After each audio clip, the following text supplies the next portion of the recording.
हर हर महादेव दोस्तों, आज मैं आपके लिए एक सफ़ेद फूल और एक लाल फूल का उपाय लेके आई हूँ, जो कि अभी प्रदीप मिश्रा जो पंडित जी हैं उन्होंने अपनी हाल ही की कथा में, जो सीहोर में उनकी कथा हो रही थी, वहाँ पर उन्होंने ये उपाय बताया है कि सोमवार की अष्टमी तिथि जब भी पड़े और वो भी सावन के महीने में, तो ये उपाय करने से हमारे सारे दुख दर्द और तकलीफ़ें दूर हो जाती हैं।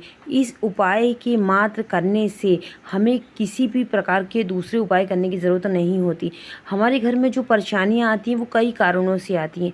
या तो हमारे घर में पितृ दोष होता है, या हमारे घर में काल सर्प दोष होता है, या हमारे घर में और कोई से कारण है। तो हमें किसी भी कारण को जानने की या समझने की बिल्कुल भी ज़रूरत नहीं है। मात्र इस उपाय से, एक सफ़ेद फूल और एक लाल फूल के उपाय करने से हमारे सारे कष्ट दूर हो जाएंगे। और ये उपाय घर में महिलाएं भी कर सकती हैं और जेंट्स भी कर सकते हैं। बस ये होना चाहिए कि जो महिला हमारे घर से ये उपाय कर रही है वो हमारे घर की बड़ी होनी चाहिए, और जो जेंट्स कर रहे हैं उपाय वो भी हमारे घर के बड़े होने चाहिए। पर ये जेंट्स ये उपाय तभी करें जब माताएं घर में ना हों। अगर माताएं घर में हैं तो माता ही ये उपाय क्योंकि जो भोलेनाथ हैं हमारे, जब कोई माताएं कुछ करती हैं, उपाय करती हैं, तो भोलेनाथ बहुत ही जल्दी प्रसन्न हो जाते हैं। तो इसलिए अगर माता उपाय करेंगी तो भोलेनाथ जल्दी प्रसन्न हो जाएंगे। अगर आपके घर में माताएं नहीं हैं तो जेंट्स भी इस उपाय को कर सकते हैं। ये उपाय बहुत ही फल देने वाला उपाय है और इस उपाय के बहुत सारे फ़ायदे। आपने तो सुना ही होगा कि एक रविवार की अष्टमी तिथि बहुत ही शुभ तिथि होती है। इस दिन किया गया उपाय बहुत ज़्यादा फल देता है। अब मैं आपको ये बताती हूँ कि ये उपाय हमको किस टाइम करना है। देखिए, ये उपाय या तो हम सुबह कर सकते हैं या शाम को करते हैं। अगर ये उपाय हम सुबह करते हैं तो उसके लिए सुबेरे हमको 11 बजे तक ये उपाय कर सकते हैं। और अगर हम रात में ये उपाय करते हैं, मतलब शाम को उपाय करते हैं, तो हम 5 से 6 या 7 के बीच में ये उपाय करते हैं। और अगर आप 5 से 6 के बीच नहीं कर पाते तो आप 8 बजे के अंदर तो ये उपाय कर ही दीजिए। उसके बाद ये उपाय फल नहीं देगा। तो आपको इस बात का ध्यान रखना है कि ये उपाय आपको किस टाइम करना है। और दूसरी बात, अगर जब आप ये उपाय करने जा रहे हैं तो आपको कभी भी खाली हाथ नहीं जाना, और किसी को ये भी नहीं बताना कि आप कोई उपाय करने जा रहे हो, कुछ और काम कर रहे जा रहे हो। किसी से कोई भी किसी भी तरीके की बात करने की ज़रूरत नहीं है। और जब भी हम ये उपाय करें, हमको ये ध्यान रखना है कि हम बिल्कुल जैसे भगवान की पूजा करने जा रहे हैं या भगवान कुछ नॉर्मल जाते, बिल्कुल वैसे ही जाना। ये नहीं कि हम अपनी परेशानी, बहुत परेशान हैं, कोई उपाय करने जा रहे हैं, ऐसा बिल्कुल भी फील नहीं कराना। नॉर्मल अगर आप सुबह के समय जाते हैं तो आप 1 लोटा जल लेके जाइए, भगवान की पूजा की और सामग्री लेके जाइए। पहले भगवान की बढ़िया वहाँ पर पूजा करिए विधिवत, और उसके बाद उपाय करिए। और अगर शाम के टाइम आप उपाय करने जा रहे हैं तो 1 घी का दीपक बना के ले जाइए।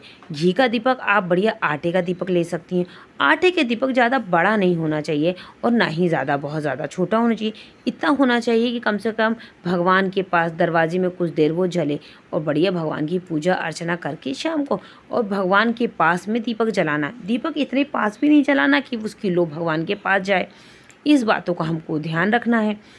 और ये उपाय में हम जैसे वो बता रहे हैं उपाय में कि लाल फूल और सफ़ेद फूल का, तो ये उपाय है, पर इस उपाय में 2 चीज़ें और लगती हैं, एक बेलपत्र और एक शमी पत्र।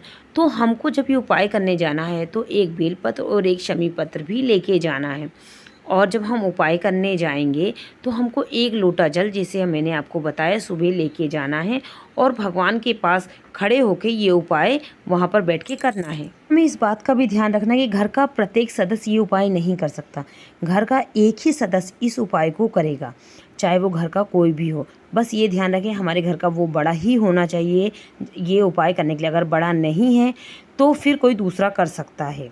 और इस उपाय करने में हमको स्वच्छता का पूरा ध्यान रखना चाहिए। जैसे आप सुबह जा रहे हैं तो सुबह बढ़िया नहा धो के भगवान के पास जाएंगे, और शाम को जा रहे हैं तो बढ़िया हम कपड़े हाथ पैर धो के और फिर ये इस उपाय को करने जाएंगे। अब हम इस उपाय में हम किसी भी प्रकार का लाल फूल ले सकते हैं जो कि भगवान को चढ़ता हो, और सफ़ेद फूल भी हम कोई सा भी ले सकते हैं जो भगवान को चढ़ता हो। मात्र केतकी का फूल हमें भगवान को नहीं लेना है। और हमने दोनों फूल ले लिए, बेलपत्र ले लिया, शमी पत्र ले लिया और एक अगर सुबह जा रहे हैं तो 1 लोटा जल ले लिया, शाम को जा रहे हैं तो दिया ले लिया और बढ़िया भगवान के पास चले गए और बढ़िया हमने भगवान को पहले अच्छे से नहलाया, धुलाया, टीका चंदन किया, बाकायदा जैसे पूजा करते हैं वैसे पूजा की।